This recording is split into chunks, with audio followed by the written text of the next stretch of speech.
상업 공간에서 나타나고 있는 상황을 살펴보겠습니다. 코로나 이후 음식점, 백화점과 같은 상업 공간에서는 직접 방문의 소비 패턴이 감소하고 있습니다. 이로 인해 오프라인 공간이 줄어들고 있는 추세이며 온라인 쇼핑 및 비대면의 소비가 활성화되고 있습니다. 향후 이러한 현상은 더욱더 가속화될 것이라고 전문가들은 바라보고 있습니다. 결국 기존 오프라인 상권은 잉여 시설로 전락할 가능성이 농후하며 그로 인한 관련 지역의 공간 쇠퇴가 예상되고 있어 문제 해결을 위한 대책이 요구되고 있습니다. 또한 직접 물건을 선별해서 구매할 수 없기 때문에 상품에 대한 신뢰도가 떨어져 있다고 합니다. 증가되고 있는 온라인 소비 패턴은 가계 수입의 불안정과 경제 불안감이 커지면서 상품의 질과 가격에 민감해졌다고 합니다. 음식점에서는 방역을 위해 식사 중에 사람 간의 대화가 많이 줄어들었습니다. 또한 공간적으로는 코로나 전염 방지를 위해 투명 아크릴판이 비대면 규격에 맞게 설치되어 있습니다. 특히 음식점에서의 큰 공간 기능 변화가 진행되고 있는데요. 기존에 식사하는 자리가 포장 배달 준비 공간이나 직접 손님이 포장 주문한 것을 찾으러 오는 대기 공간으로 바뀌고 있다는 것입니다. 결국 상품 체험을 위한 고정형 체험 공간에서 상품 구매와 준비를 위한 임시형 대기 공간으로 변화하고 있었습니다. 또한 코로나는 구강 감염도 있지만 실내 공기에 의한 감염도 가능합니다. 따라서 사람들이 많이 모이는 식당에서는 저온의 기온과 탁한 공기 속에서도 계속해서 환기를 시켜야 하거나 개방된 공간에 가벽을 세워 공간의 재배치를 하고 있는 상황입니다. 입구에서는 필수적으로 개인정보를 기입하는 공간, QR코드 및 체온 감지를 위한 공간이 구축되어 있습니다. 그리고 상업 종사자를 대신해 스마트 키오스크를 사용한 비대면 주문 방식이 코로나 이후 더욱더 증가하고 있습니다. 그에 따라 키오스크의 공간적 배치와 이동 동선 그리고 위생 관리와 방역이 더욱더 중요해지고 있습니다. 이와 더불어 코로나 확산이 심각해지면서 사람들이 많이 모이는 대형 상점 공간보다는 주거와 가까운 소형 상점이나 무인 시스템으로 운영되는 상점의 고객의 이용이 증가하고 있다고 합니다. 어쩌면 대형 상점이 독점하던 매매 상권을 코로나가 평등하게 만들고 있는 재미있는 현상이기도 합니다. 이번 코로나 팬데믹을 계기로 소상공인과 대기업들은 새롭게 상업 공간을 변화시켜 지속적인 상업의 활성화를 유지할 수 있도록 노력해야 할 것입니다.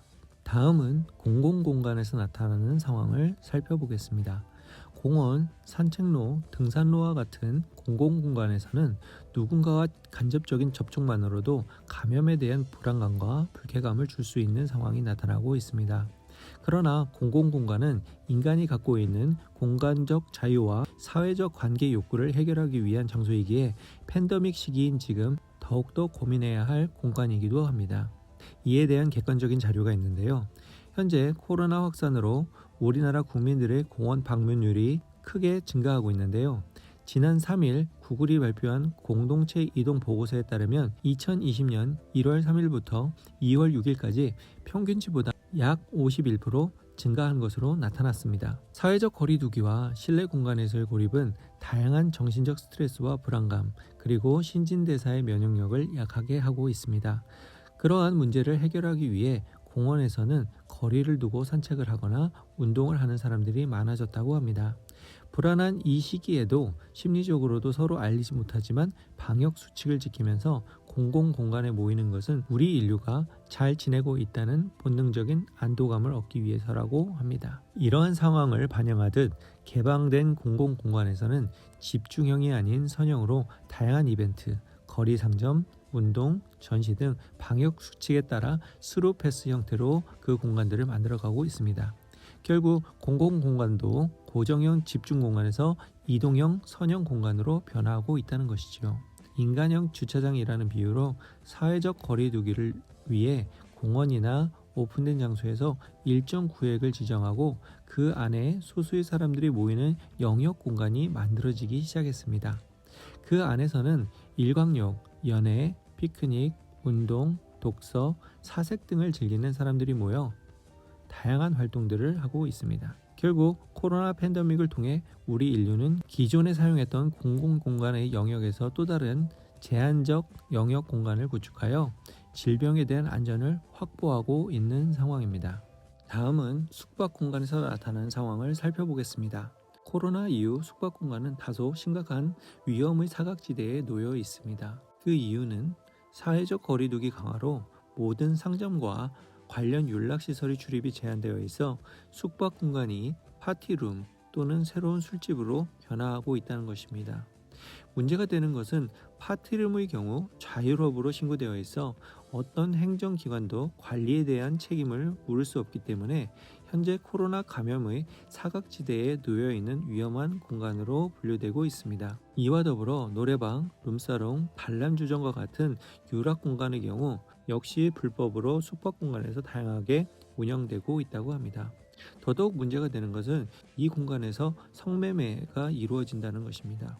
성매매도 이러한 상황 속에서 쉽게 이루어지고 있어 경찰 당국은 철저하게 이러한 공간들을 단속하고 있다고 합니다. 또한 이렇게 다소 폐쇄적인 숙박 공간에서 나타나고 있는 다양한 공간 기능으로 코로나 감염 가능성과 동시에 범죄의温상이 될 수 있다는 우려의 목소리도 나오고 있습니다. 코로나가 점차 심각해지면서 숙박 공간은 언택트와에 발맞춰 PC방 컨셉트 룸의 개념으로 인기가 더 높아졌다고 합니다. 왜냐하면 MMORPG 게임의 경우 유저들은 PC방 운영 중단으로 동료들과의 약속을 저버려야 하는 상황에 고민을 하고 있다고 합니다. 어쨌든 어려운 이 시기에 공간 기능의 변화로 잘 운영되고 있는 숙박업소도 있지만 오직 숙박을 고집하는 곳은 계속해서 적자를 면치 못하고 있는 상황이라고 합니다. 코로나 이후 기존의 주거 공간이 재택, 휴식, 안전보호의 공간이었다면 숙박 공간은 취미, 유락 공간으로 변화하고 있으며 향후 더 많은 기능 공간과 융합될 가능성이 보여지고 있습니다.